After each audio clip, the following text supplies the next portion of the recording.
अस्सलाम वालेकुम, आप AS न्यूज़ देख रहे हैं। साबिक़ वज़ीर आज़म पाकिस्तान और पाकिस्तान तहरीक इंसाफ के चेयरमैन ने रावलपिंडी में एक तकरीब से ख़िताब किया है और पुरजोश ख़िताब किया है। इससे पहले शायद आपने इस किस्म का जो है वो ख़िताब नहीं किया या इस किस्म के टॉपिक्स को नहीं छेड़ा आपने।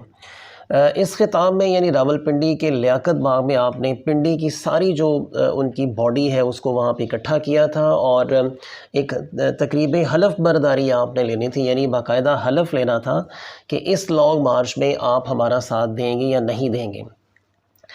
इस तकरीब के अंदर इमरान खान साहब ने ना तो PDM को छोड़ा, ना इस्टेब्लिशमेंट को छोड़ा और ना ही इस बार आपने पाकिस्तान की जो सिक्योरिटी एजेंसीज़ हैं, जो खुफिया एजेंसीज़ हैं, उनको छोड़ा। यानी आपने मैं ये समझता हूँ कि इमरान खान साहब ने लड़ने का बाकायदा फ़ैसला भी कर लिया है और उसकी बाकायदा प्लानिंग कर रहे हैं अब कि मैं या तो लड़ूंगा या मरूंगा और या फिर जीतूंगा। इस हवाले से आपने वहाँ पे बहुत बड़ी बातें की हैं। मैं ये समझता हूँ कि ये बातें कम से कम आज से 50 साल पहले होनी चाहिए थी। इनके ऊपर बाकायदा तहकीकात होनी चाहिए कि अगर ऐसा है तो फिर क्यों है। यानी जो हमारी एजेंसीज़ हैं ये सिर्फ़ लोगों के फ़ोन टेप्स कर सकती हैं। ये जब हमारे सियासतदान इस कौम को लूटते हैं, इस कौम के हवाले से गलत फ़ैसले करते हैं, बिजली बनाने के हवाले से गलत फ़ैसले होते हैं अपर लेवल के ऊपर, तो उस वक्त ये हमारी सिक्योरिटी एजेंसीज़ कहाँ पे सो रही होती हैं। आप देख लें पाकिस्तान का हाल क्या हो गया है इस सैलाब के हवाले से। बिजली के बिल्स आप देख लें कहाँ पहुँच चुके हैं। हमारी जो सिक्योरिटी एजेंसीज़ हैं वो नंबर 1 तो हैं, अल्लाह इन्हें नंबर 1 रखें, लेकिन इन्होंने अंदरूनी दुश्मनों से भी हमें बचाना है। इस हवाले से इमरान खान साहब ने बहुत बड़ी बातें की हैं। मैं आपसे वो बातें मनोवन शेयर करूँगा। सिक्योरिटी एजेंसीज़ के हवाले से इमरान खान साहब का ये कहना था कि आप लोग क्या सिर्फ हमारे सियासतदानों के फ़ोन टेप करने के जोगे रह गए आप। यानी आपने आपके जो और काम है वो नहीं करने, आपने सिर्फ सियासतदानों के फ़ोन टेप्स करने हैं और उनको ज़लील व ख्वार करना है। इसके अलावा भी आपके बहुत सारे काम हैं जो आप लोगों को करने चाहिए।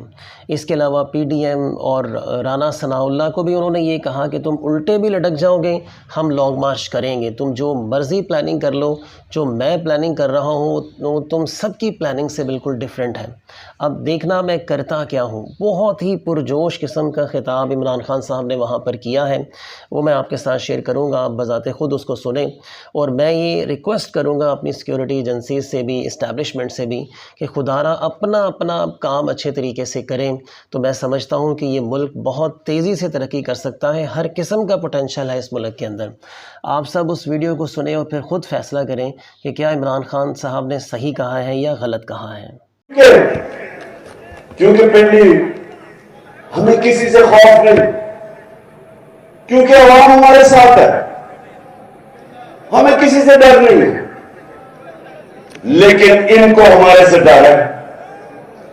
जब भी मैं मार्च का नाम लेता हूं तो काउंटर डालनी शुरू हो जाती है। अब इनको नहीं पता कि मैंने क्या करना है और मेरी टीम को भी नहीं मैंने बताया मैंने क्या करना है, क्योंकि मुझे मसला यह है कि हमारी हर जगह फोन टैप, टेलीफोन टैप, घर टैप, नौकरों को भी इन्होंने खरीदने की कोशिश की। अभी तो वो ऑडियो टेप निकल रही है कि प्राइम मिनिस्टर के ऑफिस में वो भी टैप हो रहा था। मैं अपनी एजेंसी से पूछता हूं कि क्या तुम्हारा यह काम रह गया है कि अपने ऊपर लोगों के ऊपर जासूसी कराओ?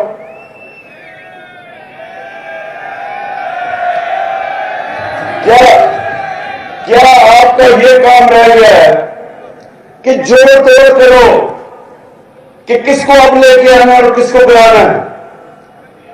क्या आपको कोई फिक्र मुल्क की है या नहीं है?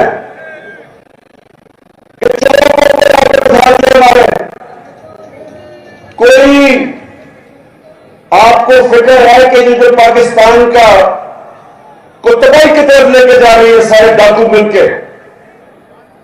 क्या ये काम रह गया कि जी टेलीफोन टैप करके पता चला जाए इमरान खान क्या कह रहा है या आजम खान से क्या बात कर रहे हैं? जब प्राइम मिनिस्टर था घर के फोन टैप कर रहे हैं, लोगों को डरा धमका रहे हैं, कभी इनको पकड़ लेते हैं, सोशल मीडिया पर लोगों की, तुमने ये क्या कह दिया, लोगों को टेलीफोन कर करके धमकियां देते हैं, मीडिया के ऊपर पूरा क्रैकडाउन किया हुआ है।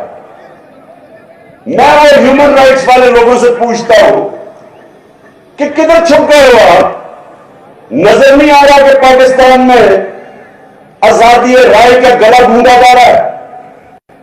हमारे जमाने में तो शोर मिट जाता था कि वो इमरान खान क्या कह रहा है।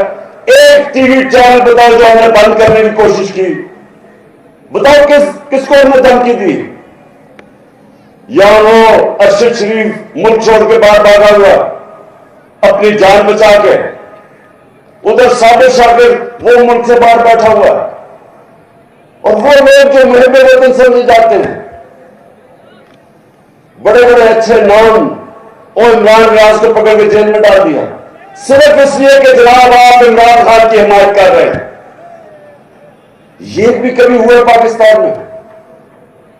और सिर्फ ये कोशिश कर रहे हैं कि किसी तरह हम इन चोरों को मान जाए जो 30 साल से मुल्क को लूट रहे हैं। ये चाह रहे हैं कि हमें डरा धमका के किसी तरह इनको कबूल करवा लें।